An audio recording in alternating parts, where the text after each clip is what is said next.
Icon star Allu Arjun Pushpa 2 భారీ hit అయింది. కానీ సంధ్య థియేటర్ సంఘటనతో ఆ ఆనందం ఫిల్మ్ టీంకి దక్కలేదు. దీనికి తోడు బన్నీ భారీగా బద్నామయ్యాడు. కట్ చేస్తే ఇంతలో ఐటీ రైట్స్ జరిగాయి. 1850 కోట్ల రికార్డులలో దొంగ లెక్కలు బయటపడ్డాయి.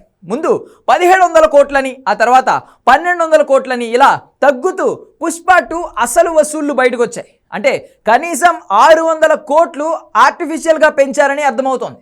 ఇలాంటి టైంలో 24 గంటల news channel creator Ravi Prakash ట్వీట్లు తిట్లుగా వినిపిస్తున్నాయి. వరుసగా తన ట్వీట్ల తిట్లతో ఏం తెలుస్తోంది?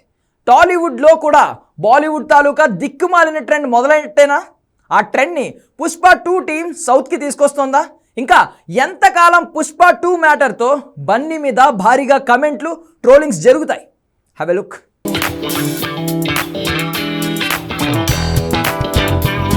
పుష్ప 2 మూవీ 1850 కోట్ల వసూళ్లు రాబట్టి బాహుబలి 2 రికార్డ్ బ్రేక్ చేసిందన్నారు.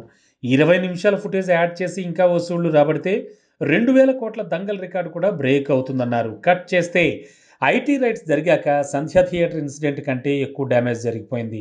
లెవెల్ కోసం, హీరో ఫ్యాన్స్ కోసం దొంగ కలెక్షన్స్ చెప్పామని ఐటీ అధికారుల ముందు పుష్ప ప్రొడ్యూసర్లు ఒప్పుకున్నారా? ఇదే ఇప్పుడు ఇండస్ట్రీ పరువు తీస్తోందా?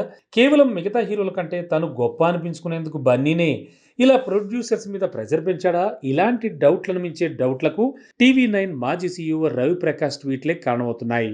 ఒకటి తర్వాత ఒకటి ఇలా వరుసగా ట్వీట్లు బన్నీ క్యారెక్టర్ని మరింత విలన్గా ఫోకస్ చేస్తున్నాయంటున్నారు.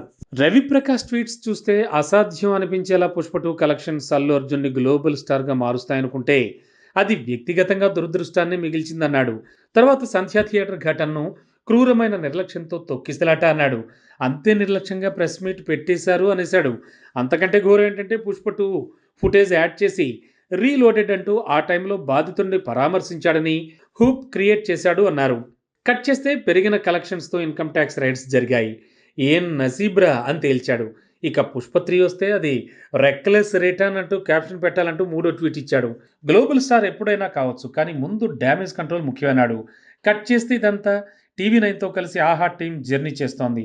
అలా వాళ్ళ మీద కోపం అల్లు అరవింద్, అల్లు అర్జున్ మీద రవి ప్రకాష్ చూపిస్తున్నాడు అన్నారు. అదేం లేదని తేల్చడమే కాదు, ప్రాణం కంటే ఏది ముఖ్యం కాదనే మీనింగ్ ఇచ్చేలా బన్నీ మీద సెటైర్ వేశాడన్నారు.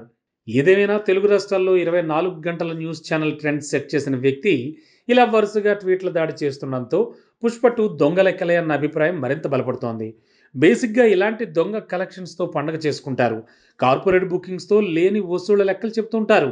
ఇప్పుడు హీరో గొప్పతనం కోసం అలాంటి దిక్కుమాలిన పని సౌత్లో కూడా మొదలు పెడితే టాలీవుడ్ కూడా మరో బాలీవుడ్లా మారి కుప్పకూలే ఛాన్స్ ఉంది. ఇలాంటి టైంలో ప్రొడ్యూసర్ నట్టి కుమార్ అయితే నార్త్ ఇండియాలో తప్ప సౌత్లోనే కాదు యూఎస్లో కూడా పుష్ప 2 మూవీకి బ్రేక్ ఈవెన్ రాలేదన్నాడు. అంటే ఈ సినిమా రైట్స్ ఎంత పెట్టి కొన్నారో అంత వసూలు కాలేదనే అర్థమవుతోంది. మరి అలాంటప్పుడు 1850 కోట్ల వసూళ్లని నమ్మేదెవరు?